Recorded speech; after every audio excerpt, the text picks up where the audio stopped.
Welcome back to Two Tickets, Please. I'm your host, Josiah Wampfler. On this episode, the Marvel Cinematic Universe is back one last time this year with Black Panther: Wakanda Forever. In the wake of star Chadwick Boseman's death, the character he made famous has also passed. How will Wakanda move forward without T'Challa?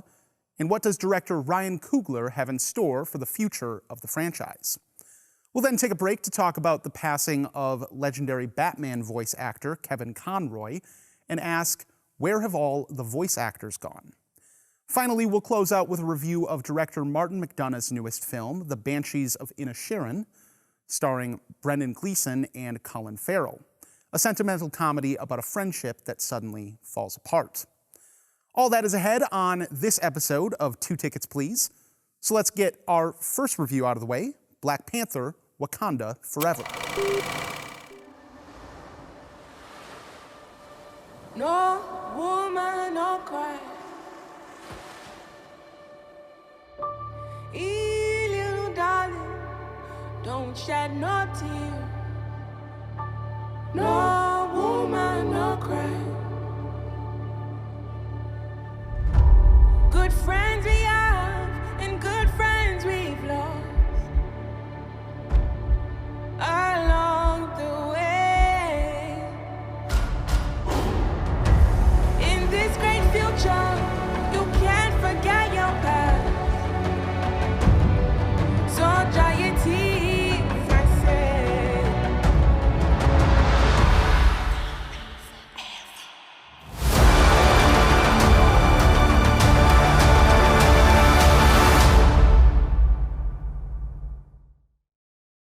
Black Panther: Wakanda Forever, one of the most anticipated films of the year, is finally out in theaters. After the tragic passing of actor Chadwick Boseman, many wondered whether we would see future Black Panther films, or what a sequel would even be like. Without Boseman's presence as T'Challa, who would carry the franchise forward? Who would take the mantle of the Black Panther? While Wakanda Forever certainly answers those questions, director Ryan Coogler's film is actually far more interested in the stories of those that T'Challa left behind. The film is a wake that honors its fallen hero and seeks to chart a path forward for the nation of Wakanda. So Coogler starts the film with a funeral. It is a stunning thing to behold, watching Angela Bassett's Queen Ramonda deliver the tragic news to her daughter Shuri, played by Letitia Wright. Your brother is with the ancestors now. As I watched the tears fall from these women's eyes, I asked myself, are these the tears of Ramonda and Shuri, or the tears of Bassett and Wright? Most likely, both. Adding to Wakanda's grief, the country is now without their protector, as the plants that gave T'Challa the powers of the Black Panther were destroyed in the first film. The rare metal vibranium has made Wakanda the most technologically advanced nation on the planet, but other countries sense vulnerability and are starting to press their luck in obtaining the metal either by theft or discovery. But while Wakanda deals with the incursions of colonial states, the threat grows from a hitherto unknown nation. When the United States discovers vibranium deep in the Atlantic Ocean, thanks to a new vibranium detector, the expedition team is quickly dispatched by a mysterious group of aquatic superhumans. Wakanda is blamed, but soon they learn the truth. The real culprit, Namor, the leader of the aquatic kingdom of Talokan, sneaks into Wakanda to deliver an ultimatum to the Queen. Wakanda must deliver to him the American scientist who designed the vibranium detector or risk open war with Talokan.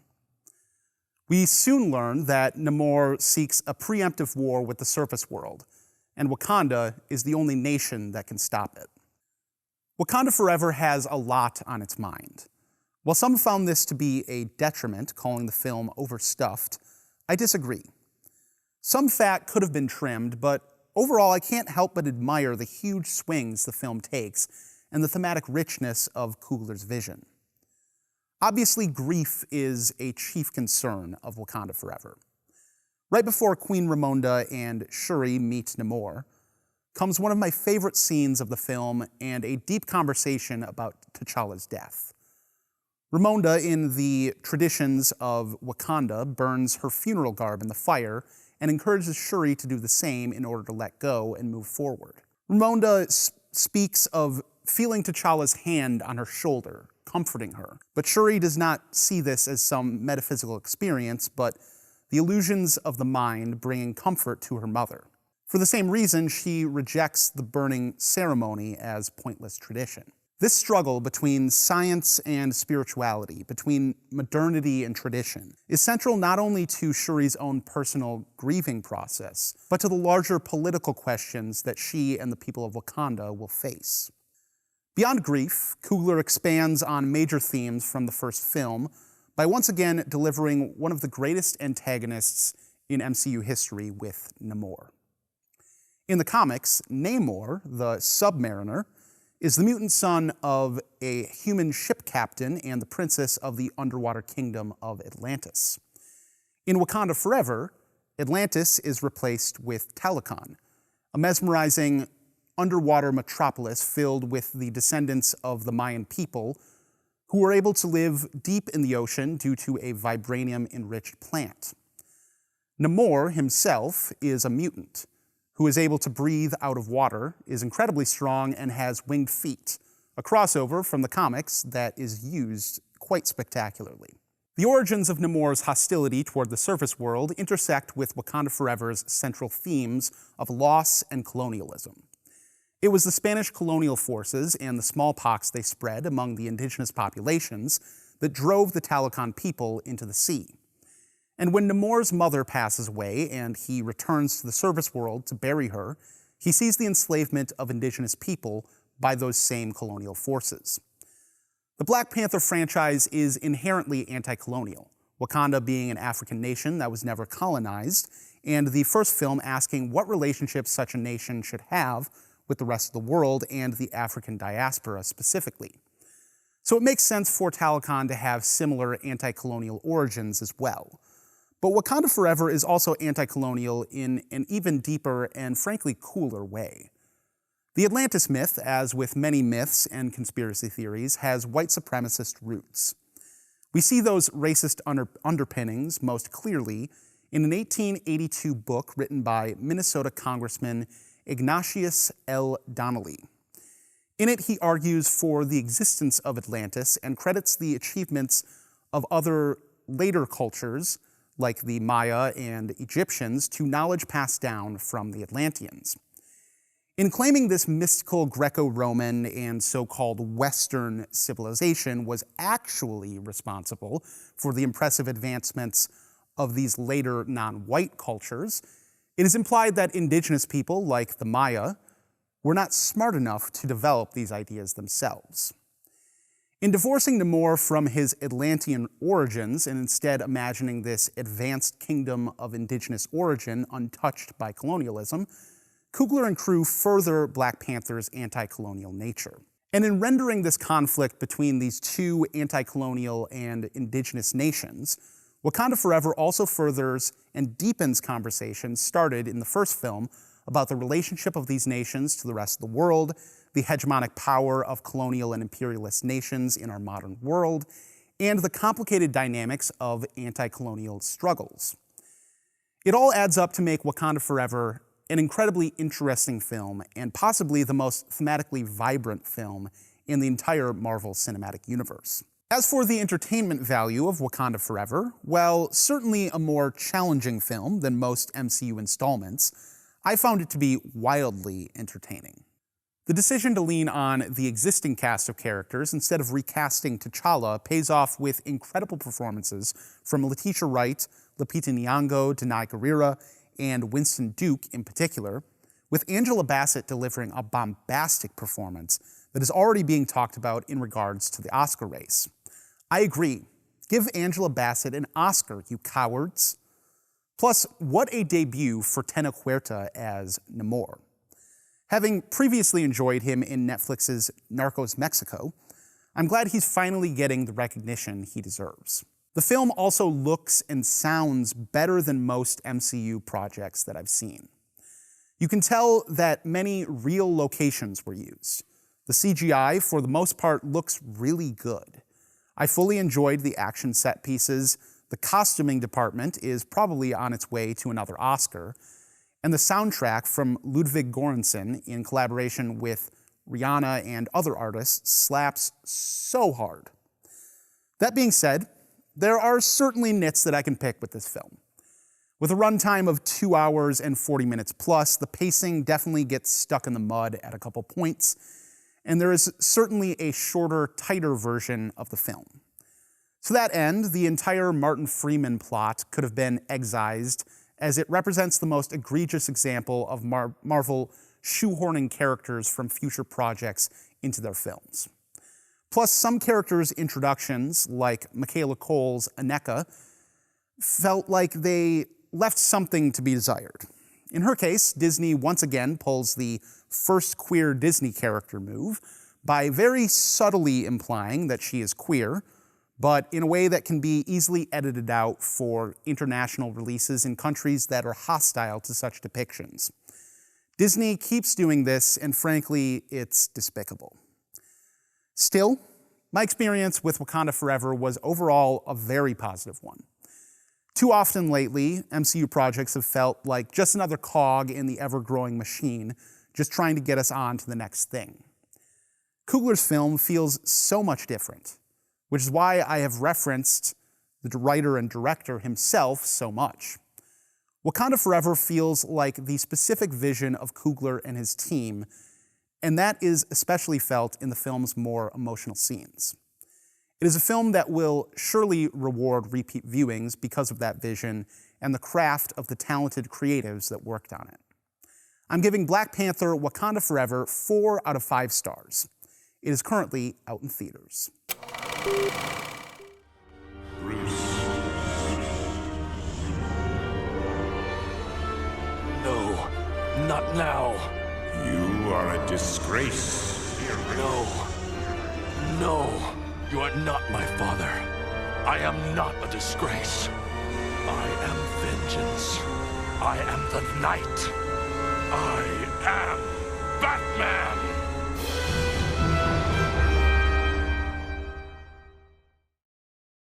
Much like James Bond, if you ask different generations of people who their Batman is, you'll probably get different answers. Keaton, Bale, Pattinson, Affleck, maybe Kilmer or Clooney. But if you ask them who their favorite Batman voice actor is, guaranteed their answer will be Kevin Conroy. The voice of the Caped Crusader through literally dozens of projects, Conroy sadly passed away at the age of 66 on November 10th, 2022. A graduate of Juilliard School of Drama, where he actually roomed with Robin Williams, Conroy worked on many television projects during the 80s before being cast as the Dark Knight in 1992's Batman the Animated Series. The show would go on to be the gold standard of animated comic book shows, and Conroy would continue on as the voice of Batman in various projects until his death. Though he concealed it through much of his career due to hostility within the industry, Conroy came out as gay in 2016. He is survived by his husband, Vaughn C. Williams. Conroy was an immensely talented voice actor and the perfect choice for Batman, being one of the first actors to change his vocal delivery when moving between Bruce Wayne and his alter ego. And though I hold the most nostalgia for his performance in the animated TV series, perhaps his richest performances came in the Arkham video game series. Able to tackle much more adult themes, Conroy's performance was a true highlight of all 3 of those games. In reflecting on Conroy's career, I couldn't help but also reflect on the state of voice acting today, where careers like Conroy's are increasingly rare. Just look at the casts of classic Disney animated films compared to modern ones. There's no one in the original The Jungle Book that you could claim was a celebrity at the time, and many of the actors had or would go on to have significant voice acting careers. Phil Harris, who voiced Baloo the Bear, also appeared as Little John in Disney's Robin Hood, just one of several other animated projects on his resume. Comparatively, the Jungle Book remake is full of celebrities, and not a single one of them gives anywhere close to as interesting a performance as the original cast. The onslaught of celebrities dominating voice roles arguably started with Conroy's own college roommate, Robin Williams, when he took the role of the genie in Aladdin. Williams actually fought to limit the incentive for studios like Disney to hire celebrities like him, only taking the role after he secured a promise that his name and voice would not be used in marketing or merchandising for the film. Unfortunately, Disney almost immediately violated that promise, and they started casting more and more celebrities from there. The reason this matters is because voice acting is simply a different skill set than live-action acting. Many actors can be quite good at both, but I would argue that it takes practice to be great. Careers like Kevin Conroy's, who specialized in voice acting, are becoming ever more difficult to achieve. Because if you need to be a celebrity to be a voice actor in most major productions, how are you supposed to gain experience? How are you supposed to make a living? And without unique voices like Conroy's, the uniqueness and quality of vocal performances in media suffers. So, in tribute to Kevin Conroy, and to further show what an asset a tried and true voice actor can be to a project, I'll leave you with these selected Kevin Conroy line readings. Rest in peace, Kevin. You were truly one of a kind. Don't stare. You're going to see a lot of strange things. Now that you're part of the Justice League. Oh, I know. Wait, what? We voted. You're a full-time member, if you still want it. Hell yes, I do. And thanks. I didn't say how I voted. It's gotta be one or the other. I can't have it both ways. I can't put myself on the line as long as there's someone waiting for me to come home. Miss Beaumont would be glad to know you feel that way, Master Bruce. She's holding on line 1, sir. Master Bruce? Alfred, I can't. Not now. What shall I say, sir? I don't know. I just don't know!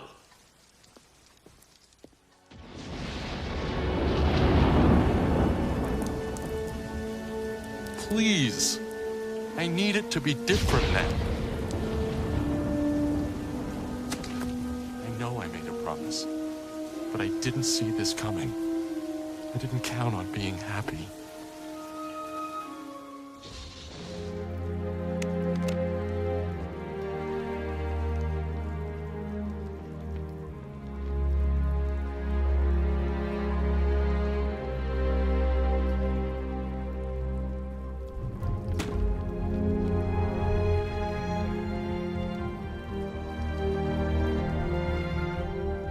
It's done.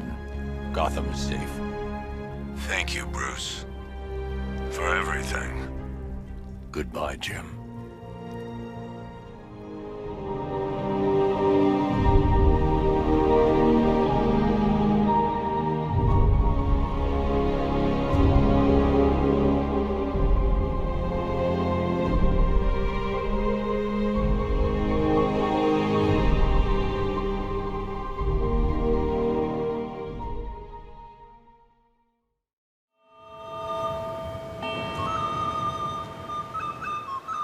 Colin, Sonny, Larry. Didn't you and he used to be the best of friends? We're still the best of friends. No, you're not. Who says we're not? Sit somewhere else.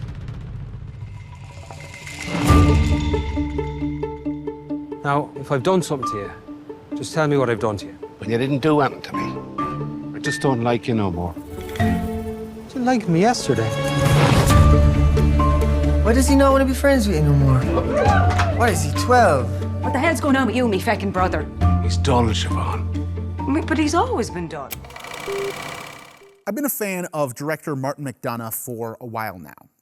My first experience with his work was his 2012 sophomore effort, the dark and hilarious meta-comedy 7 Psychopaths. From there, I discovered his 2008 debut in Bruges, a masterpiece that also stars Brendan Gleeson and Colin Farrell. And though I had a few misgivings about his third film, 2 Billboards Outside Ebbing, Missouri, I still liked it quite a bit. Throughout his filmography, McDonough has remained a thoughtful, challenging, and truly masterful filmmaker. And the release of a new film of his is like the arrival of Christmas morning for me. His latest, The Banshees of Inisherin, was no different. Set on the fictional island of Inisherin off the coast of Ireland during the waning months of the Irish Civil War, spring 1923 to be exact, the film starts with a very simple premise. Folk musician Colm, played by Brendan Gleeson, suddenly starts to ignore his longtime friend and drinking buddy Paddock, played by Colin Farrell. After attempting to sever the relationship through the silent treatment, Colm admits to Paddock that he just doesn't like him anymore. He finds it too dull to continue carrying on as they have been, and instead wants to dedicate his remaining years to his music and building a legacy. Paddock is confused, hurt, and isn't taking no for an answer. So Colm gives him an ultimatum. The next time Paddock says so much as a word to him, he will cut off one of the fingers from his fiddle-playing hand, and he'll continue to do so until Paddock gets the message. McDonough, as a writer, director, and playwright, has often used sensationalist and hyperbolic stories like this to tease out deeper questions and themes about love, friendship, existence, faith, and much more. For McDonough, tragedy and comedy are not two different masks, but two sides of the same mask. When used in conjunction, the combination can lend a story deeper resonance and meaning, which is what we find in The Banshees of Inisherin, a film welcoming us with a hearty chuckle while holding blood-soaked shears. It's no coincidence that the film is set amidst the Irish Civil War. For some context, after the Irish fought a war for independence, a treaty was signed with England, making Ireland a free state, yet still part of the British Commonwealth. For many, this was not enough, as they wanted full independence, and thus a civil war commenced. Well, that civil war resides purposely in the background of the film. The metaphor, while not completely one-to-one, is clear. As the film progresses, the feud between Colm and Paddock intensifies. Actions are taken and words are said that cannot be taken back, further entrenching the two men in their own viewpoints and alienating them from the other residents of the island. In pursuit of his musical legacy, Colm overlooks the importance of human relationships, and in his pain over the loss of a relationship, Paddock reveals his darker demons and lashes out at his former friend. The metaphor continues with Officer Kearney, played by Gary Linden, the lone cop on the island. McDonough has had an icy relationship with cops in his past films, and that remains true here. In a pivotal scene where Paddock reveals his knowledge of the officer's abuse of his son Dominic, Kearney beats Paddock in the middle of the street. Seeing this, Colm silently helps Paddock home in a brief moment of grace. But later on that night, Paddock sees Colm and Kearney drinking and laughing together at the pub, a sight that cuts deep. He confronts the two men, leading to painful consequences all around. By the end of the film, it becomes quite clear that the petty squabble between Colm and Paddock, which comes to dominate conversations on the island, is but a distraction from the real enemy, Officer Kearney. The Civil War raging in the background is but one of the many themes McDonough tackles throughout this rich text, though, and many of the film's other concerns can be found in the brilliant performances of its cast. There is Paddock's sister Siobhan, played by Carrie Condon, a smart and compassionate woman stuck in the middle of the squabbles of men. Barry Kagan's not-too-bright Dominic, the son of Officer Kearney, who ultimately serves as Paddock's moral compass and is a reminder of the innocent bystanders war can affect. And of course, there is Brendan Gleeson and Colin Farrell. Colm could have easily come off as a completely villainous character, but the complexity that Gleeson lends his performance demands curiosity and compassion from the audience. Beneath the surface, we see a man battling with understandable questions of legacy as he approaches the twilight years of his life. We see a man who is clearly dealing with deep-seated depression and loneliness. His solution is to give his full attention to his music, which leaves no time for his relationship with Paddock. After all, music is something that gives his life joy, but Gleeson deftly shows us what can happen when too much of a grind-set mindset takes over, and the thing that gives you joy becomes subsumed by these larger issues of legacy, power, or money. Colm's severing of this relationship should not be so foreign to modern audiences who can ghost friends and acquaintances on a whim. It's just a lot easier for us than for a man stuck on an island in 1923. Paddock is easy to root for from the jump. but that in itself is a testament to Farrell's performance. After all, this is a man who Cullum describes as dull. Yet while Paddock definitely proves that description credible, Farrell's performance is never boring. The doe-eyed Paddock is delightfully lovable, and his adorable relationship with his animals, especially his miniature donkey Jenny, is simply precious. Still, every man has a darker side, and Paddock is more complex than even he perhaps knows. As we follow his journey, we start to see the ways that conflict can change even the kindest of men. For all of its thematic complexity, though, what made The Banshees of Inisherin a true home run for me was its marked simplicity. At the end of the day, it really is just a film about two buddies who aren't buddies anymore. I turned to my roommate after the screening and summed up the film thusly. Men really would rather cut off their fingers than go to therapy, huh? Of course, there is a whole thematic feast lying just below the surface. There are wonderfully nuanced performances, and McDonough delivers some of his best cinematography to date. But what gave me so much joy was the film's humor, its earnestness, and how much confidence it had in just being a film about how messy a breakup with a friend can be, and how painful. I'm giving The Banshees of Inisherin 5 out of 5 stars. It is currently out in theaters and will be available on digital VOD December 13th.